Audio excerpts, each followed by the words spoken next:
pour commencer cette émission, j'ai le plaisir d'accueillir Christophe Nguyen. Bonjour. Bonjour. Vous êtes le président d'Empreinte Humaine, vous êtes psychologue du travail et des organisations. Quand je prépare une émission, moi j'aime bien mettre un peu tous les mots qui me viennent à l'esprit, tous les mots par ricochet comme ça auxquels me fait penser le sujet. Donc là, je me suis retrouvée avec grande démission, quiet quitting, pénurie de talent, quête de sens, équilibre vie pro, vie perso, télétravail, semaine de 4 jours. Et en fait, j'ai eu le sentiment qu'on était tous un peu perdus face à tous ces changements qui n'ont d'ailleurs pas forcément de rapport les uns avec les autres, ou parfois si. Il y a des nouvelles attentes, des curseurs qui n'ont pas encore complètement trouvé leur place, et que, grosso modo, on est face à une mutation de nos relations au travail, une mutation dont on n'a pas vraiment encore cerné les contours. Est-ce que vous êtes d'accord avec ça ? Oui, tout à fait. Je pense que ces nouveaux mots, cette novlangue aussi qui apparaît, est illustratif que ça bouge et que c'est pas fini.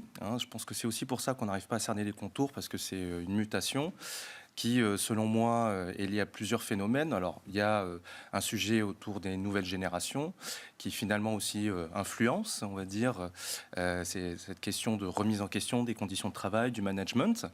Il y a l'effet pandémie, bien entendu, qui a amené un repositionnement, ce qu'on appelle la centralité du travail, c'est-à-dire l'importance que les gens apportent dans leur travail. Quelque part aussi une révélation pour beaucoup d'une forme de déception par rapport à ce que le travail apporte en matière de reconnaissance, en matière de salaire. Tout ceci est accéléré, augmenté, renforcé avec la crise, l'inflation qu'on connaît aujourd'hui, le pouvoir d'achat, la reconnaissance tout court aussi, et puis un renforcement de la quête de sens qui traverse aujourd'hui toutes les générations. Et je crois que c'est pas fini. C'est vrai qu'aujourd'hui, on sait qu'aussi il y a une augmentation de l'absentéisme qui est aussi au milieu de tous les phénomènes que vous évoquez. Même si en France, par rapport aux États-Unis, on parle pas de grandes démissions. On n'a pas eu ce phénomène. On a eu des soubresauts, on va dire, une augmentation. Oui, mais moi, je parlais il y a un an de big absentéisme, plutôt s'il n'y avait pas la grande résignation. Du fait aussi d'un autre système, on va dire, un autre marché du travail. On voit qu'aujourd'hui, la première cause des arrêts maladie longs, c'est la question de la santé mentale. Donc derrière tous ces termes-là, pour moi, c'est cette notion-là, la quête, on va dire, du bien-être au travail, et notamment la place centrale de la santé dans le rapport au travail, qui pour moi est devenue une valeur plus que jamais cardinale dans sa recherche de travail, dans l'équilibre des vies, effectivement, aujourd'hui, dans les moteurs qu'on peut trouver vis-à-vis de son travail, et dans les nouvelles attentes qu'on a vis-à-vis de son employeur. Ça veut dire que les entreprises ont un levier pour agir là-dessus. Oui. Selon vous, si on remet entre guillemets le bien-être au travail au cœur des préoccupations de l'entreprise, ça va inverser cette tendance ? Oui, je crois que les entreprises, il y en a qui s'en sortent mieux que d'autres. Aujourd'hui, malgré cette tendance de fond, avec tous les termes que vous évoquez, il n'y a pas un DRH qui dit il n'y a pas des choses qui se passent, ça c'est sûr. Et on voit qu'au-delà des problèmes de pénurie, j'ai envie de dire quantitative, dans plus de ressources qu'on peut trouver et de formations qu'on peut avoir sur le marché de l'emploi, c'est la question véritablement de comprendre ces nouvelles attentes et notamment d'y répondre, surtout, derrière ça, avec des conditions de travail qui soient renouvelées. Le dernier conflit en date autour des retraites a bien montré qu'effectivement, il y avait des crispations autour de ça. Il y avait un député, l'autre jour que j'écoutais, qui disait que ça révélait une certaine forme de souffrance au travail, d'une certaine façon, de se projeter quand même, de se projeter 2 ans de plus au travail, qui crée autant, finalement, d'insatisfaction. Ça dit quelque chose, effectivement, de cette tension qui existe entre, d'un côté, les attentes des salariés et les conditions de travail et ce qu'ils retrouvent, ce qu'on leur donne en matière de reconnaissance et de retour par rapport au travail. Donc ça, je pense que c'est un phénomène de fond qui n'est pas fini. Il y a d'autres choses qui vont se passer.